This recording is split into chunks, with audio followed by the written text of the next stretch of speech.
جی میں ہوں ندیم صدیقی، میٹرو 7 پاکستان کے ساتھ اس وقت موجود ہوں میں کراچی پریس کلب پر۔ کراچی پریس کلب کے پیچھے میرے پیچھے دیکھ سکتے ہیں کہ بہت بڑی تعداد میں حیدرآباد سے لوگ آئے ہوئے ہیں آج کراچی پریس کلب پر، اور اپنے مطالبات کے حوالے سے۔ اور یہ Hyderabad development authority employees union CBA کی جانب سے یہ بہت بڑا احتجاج اس وقت جاری ہے، اور ان کا کہنا یہ ہے کہ گزشتہ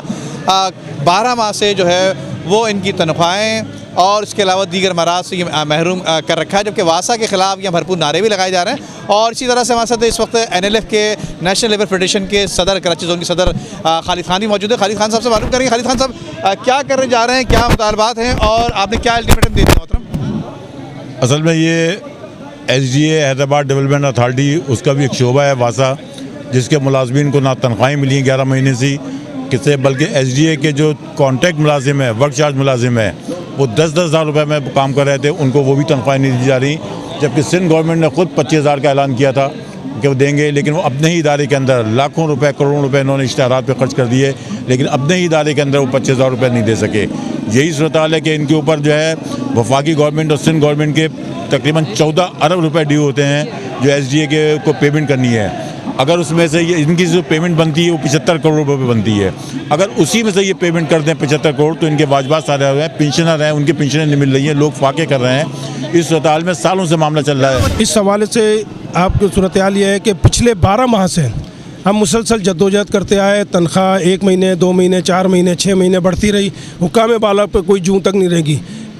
آخر کار 12 مہینے کی تنخواہیں جو ورک چارج امپلائیز کو 6,000 اور 8,000 اور 10,000 روپے تنخواہ ملتی تھی، آپ سمجھ سکتے ہیں کہ اس کا گزارا کس طرح ہوگا۔ ان کے اسکولوں سے بچے ان کے گھروں کو نکال دیا گیا، اسکولوں والوں نے جو فیس نہ بھرنے کی وجہ سے دکانداروں نے ادھار دینا بند کر دیا ہے، جس کی وجہ سے یہ پرابلم ہوئی ہے، اور بھوک فاقہ کشی، گھروں میں فاقہ کشی کی نوبت ہے۔ پچھلے 12 مہینے سے تنخواہ کا نہ ملنا جو کہ حکومت وقت کی بنیادی ضرورت ہے، اور وہ انہیں دینا ضروری ہے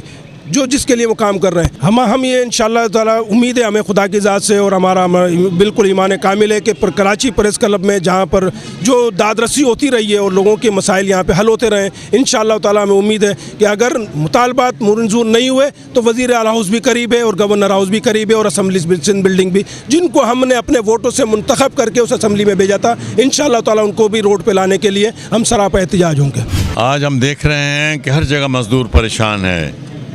لیکن بہرحال برداشت کی بھی ایک حد ہوتی ہے، صبر کا بھی ایک پیمانہ ہوتا ہے۔ جب صبر کا پیمانہ لبریز ہو جائے تو پھر اس کے بعد انسان کے پاس کوئی اور راستہ نہیں ہوتا کہ وہ اپنے گھر بار چھوڑے، بال بچوں کو چھوڑے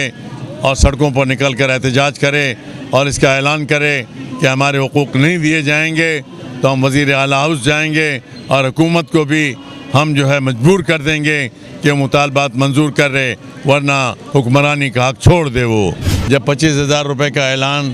مئی جون کے مہینے میں ہوا تو آپ نے ابھی تک کیوں ان کو حق نہیں دیا ہے؟ تنخواہیں لینا ان کا حق ہے، 11 مہینے سے آپ نے ان کو کیوں بھوکا رکھا ہے؟ تو اس لیے ہم یہ بات محسوس کرتے ہیں کہ حکمران جو ہیں اپنی ذمہ داریوں سے غفلت اختیار کر رہے ہیں، اور میدان میں مزدور اسی لیے آئے ہیں کہ اپنا حق حاصل کریں۔ حیدرآباد میں جو لوگ اپنے مسائل کے لیے آواز اٹھا رہے تھے، جب ان کی وہاں نہیں سنی گئی تو کراچی پریس کلب پہ آپ یہاں اس وقت یہاں آئے ہوئے ہیں، موجود ہیں، اور یہاں NLF کے زیر سرپرستی جو ہے اس وقت یہ یہاں پر مظاہرہ جاری ہے، اور ان کا کہنا یہ ہے کہ یہ آج رات بھر یعنی کل شام تک 3 بجے تک بیٹھیں گے، اور 3 بجے تک کا الٹیمیٹم دیا ہے کہ اگر ان کے مطالبات منظور نہ کیے گئے تو یقیناً یہ ان کا جو رخ ہوگا وہ وزیر اعلیٰ ہاؤس کی طرف جانے